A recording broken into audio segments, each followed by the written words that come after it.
Završio sam faks, ali posao nema. Tu nije kraj, imam i drugih problema. Živim sa starcima, iako me neko pita. Nemam ni curu, ni kjul, ni hilca, ni da. Tražio sam posao, nijedan nisam stao. Sam uvijek bio otpisan i to sam znao. Javljao se na oglase, išao na intervjue.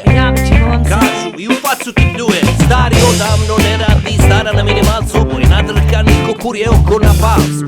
Ne može se pošteno ni na kauč izvaliti da ne smetaš. Mama kaže ajde Ljena Mrcino, digni tu guzicu. Samo guliš u televizor da se vidiš gubicu. Ugledaj se na nečak, evo skrasio se za pet. Ima posao, ženu i ne bulji u nogomet. Evo sad je kredit, dobio pa će u novi stan. Dijete, auto, udobnost, a ti još sisaš maminu sisu kao hrpe. Paramo. kako će živjeti na maminoj grbači, kako će živjeti,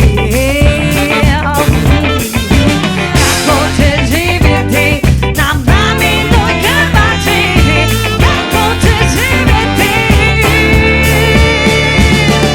Ponekad ja se kladim, to mi je jedini prihod. Najčešće izgubim, a se ne živciram, pritom odem kući.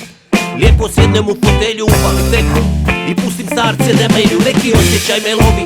Neka rezignacija, oko mene samo sivilo. Depra i stagnacija, kad zbrojim svoj trošak i rashod i prihod, meni je najbolje tako. Ja se ne žalim nikom, mislim što da vam pričam jer ne želim sebe vadit. Al bolje džaba ležat nego džaba radit.